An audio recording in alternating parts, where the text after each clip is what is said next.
बात यह है कि जब जुल्म हद से बढ़ता है तो फिर अजाब आते हैं। अभी ये उस तरह अजाब नहीं आया है जैसे अजाब आना चाहिए। अभी तो ये सिर्फ उसने एक झलक दिखाई है अपने एक लश्कर की कि मैं सुपर पावर मैं हूं। आज कोई एटमी हथियार काम नहीं आ रहा किसी के, आज किसी का डॉलर किसी की दौलत काम नहीं आ रही किसी के। पूरी दुनिया का यह हाल हुआ है। और खूबी की बात यह है, इसमें एक देखने वाली बात यह है कि वो लोग जो सबसे ज़्यादा नामूस रिसालत के ख़िलाफ़ बोलते थे और नामूस रिसालत के ऊपर जिन्होंने स्टैंड लिया था खिलाफ, और यहाँ से तमाम मलाउनों और मलाउना को ले जाते हैं, आज वो भुगत रहे हैं इसको। अल्लाह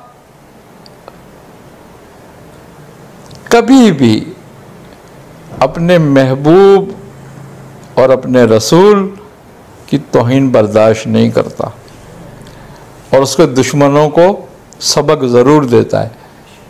मिटाता किसी को नहीं है इस दौर में, किसी को मिटाएगा नहीं, मगर सबक ज़रूर देगा। तो लिहाजा मुसलमानों के लिए ये वक्त आजमाइश का है जो मुसलमानों पे आ रहा है। मुतासिर सब होंगे इसलिए कि मुसलमानों की खामोशी भी गुस्ताखी में थी।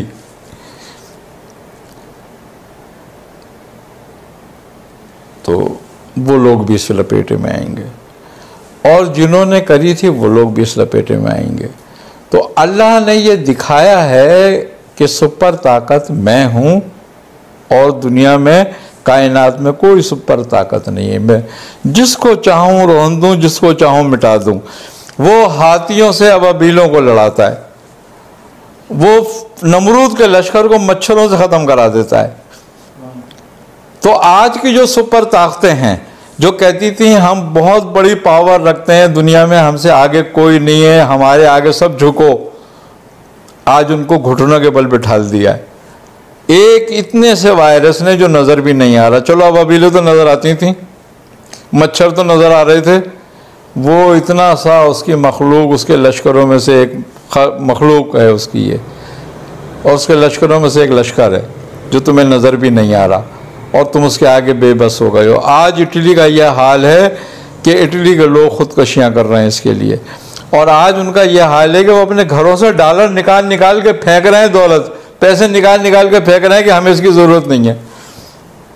देख लो, अब तुम उसी दौलत पे नाश करते थे, हमारे पास बहुत दौलत है, हमारे पास बहुत ताकत है। अमेरिका कहता था हमारे पास बहुत ताकत है। अब बात यह है कि जब उसका फजल होगा, यानी कि जब उसकी रहमत जोश में आएगी और उसका गज़ब कम होगा, ठंडा होगा, तो फिर कोई सबील निकाल देगा, कोई वैक्सीन आ जाएगी, कोई दवा आ जाएगी, तो उसको उस वक्त ख़त्म कर देगा। और ना भी बनाएं तो भी दुनिया से जब चाहेगा वो ख़त्म कर देगा। तो ये बात उसकी है। लिहाजा मुसलमानों को ख़ास तौर पे ये बात ज़रूर चाहिए कि वो इस इम्तहान से जो ख़ास तौर पे गरीब लोगों पर है फ़ायदा ना उठाएं। देख लें इटली उसका हाल के वो डॉलर कैसे फेंक रहे हैं, तुम भी कहीं ऐसी अपनी दौलत ना फेंकना शुरू करो कि हमें नहीं चाहिए या हमें अपनी जान बचाने की ज़रूरत है, अब हम पे अजाब आ गया है। तो लिहाजा दौलत सब कुछ नहीं होती दुनिया में, कुछ हमदर्दी भी होती हैं, कुछ रहम भी होता है। आज तुम गरीब व गुरबाओं पर, लोगों पर रहम करो, कल अल्लाह तुम पे रहम करेगा। अगर रहम चाहते हो तो रहम करो। तो बात यही है कि आज वक्त मुसलमानों पे आजमाइश का है। अल्लाह ताला इनको आजमाइश से निकाल देगा और दुनिया पे कुफ़ार पे वक्त गज़ब का है, अजाब का है। अल्लाह उन पे भी रहम फरमाएगा, अल्लाह उन पे भी रहम करेगा। क्यों कि कुफ्र ईमान तो हमारा तुम्हारा मामला है, उसका मामला तो सब उसकी खल्क है, सब उसके बंदे हैं। वो अपने बंदों पे रहम करता है, दुनिया की हर नेमत अपने हर बंदे को देता है, किसी से अपनी कोई नेमत छीनता नहीं है।